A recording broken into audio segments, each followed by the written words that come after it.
Eddakiika nga zizo nga zakayita ku ssaawa 8 ez'emisana ga leero, omusajja Christopher Okero Anyum agambye okukakkana ku baana bana ab'essomero liggaba Early Development and Daycare Center n'abanaabwe emyamba emyogi egyabaviirako okufa atuusiddwa mu kkooti esookerwako e Makindye mu maaso g'omulamuzi Sarah Basemera asomerwa emisango gy'obutemu.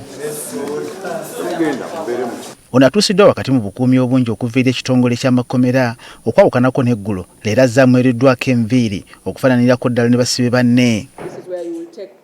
Ng'asimbiddwa mu kaguli ka kkooti abuuliddwa obujulizi bwonna obumuluma nga muno munnamateeka wa gavumenti Jonathan Muwaganya abuulidde kkooti nti kye beetaaga kwe kubawa omusajja ono bamutwale mu kkooti enkulu awere n'embeene gy'obutemu kubanga obukakafu bwonna baabufunye obukakasa nti ye mutemu yennyini ataliko kabuuza. Obukakafu obuliwo bulaga nti bakizuula nti Okero ono si muntu wa wansi alina endagamuntu y'eggwanga lyattu Uganda so nga ebiwandiiko by'alina ebirala biraga nti mutuuze mujjuvu w'eggwanga li America era nga alina ne pasipoti bbiri ez'eggwanga li America.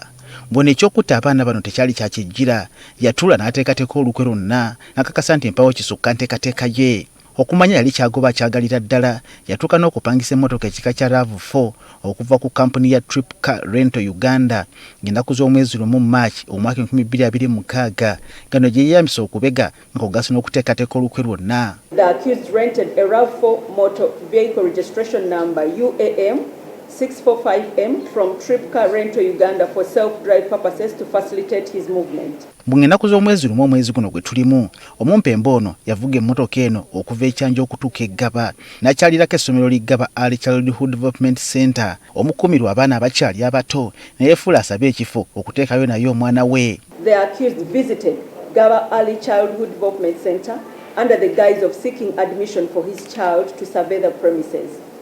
At the center, the accused met Miss Namtebi Phoebe, one of the caretakers from whom he inquired about the requirements for having his child admitted for care. Enkeera ng'ennaku z'omwezi 2 April omwaka 2026 omumpembe ono yaddayo mu kifo kino n'asasulira ekifo ky'omwana gwe yali ayogerako n'awaayo emitwalo 15 n'ekitundu nga zino yazikwasa akulira ekifo kino Adong Anet Agoa. Newankubadde yalabika nga muwombeefu era ng'omuzadde bw'abeera olwafuluma yagukira ku baana abakuumirwa mu kifo kino n'atandika okubasalaasala butali wadde okubasaasira. Mu kiwendo kino abaana bana baafa nga bano bamu ku abo 14 abaali bakuumirwa mu kifo kino. The accused exited the office and immediately initiated a violent assault on the children playing in the compound. The accused used a knife to systematically attack the 4 victims. When the caretaker, Miss Namtebi Phoebe, attempted to intervene, the accused threatened her life, causing her to fall while he continued to assault on the victims. Bungemiranga gibunye ekitundu kyonna omutemu ono yavumbiikirizibwa n'akwatibwa n'aggalirwa mu kibiina ekyali okumpi okumwekebejja n'asangibwa n'emyamba emyogi nga kugase n'essimu 2. Ekyawunyisa mu mbeera eno yonna Okero yasigala mukakkamu era nga mpawo kyatidde. Mbwera ategeeza ne poliisi nga bw'atalina kye yeegaana abaana aboogerwako ye yabatta kyokka ekigendererwa n'akyesigaliza. Mu kwekebejja omuzigo mwe yali asuula ku kyalo Katumba ekyanja kyazuuka nga yalina ebiwandiiko by'eddwaliro lisike ya IHK ebikakasa nga bw'atalina buzibu bwonna ku bwongo era ng'asobolera ddala okukola okusalawo n'okwesigamwako. He was also found to be of normal behavior, calm, cooperative with a coherent speech, intact memory and exhibited good judgment.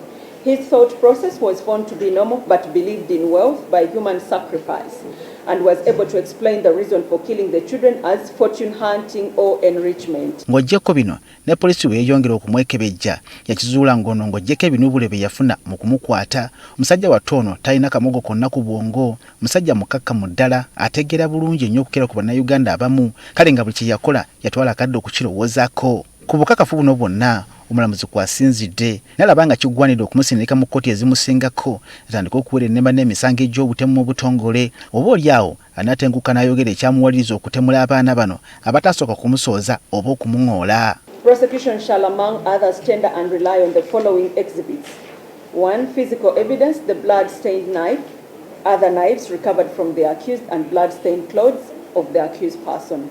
Mu kaseera kano ekirindiriddwa kye kitongole ekiramuza okusalawo olunaku nga kugasa n'omulamuzi agenda okuwulira omusango gwe.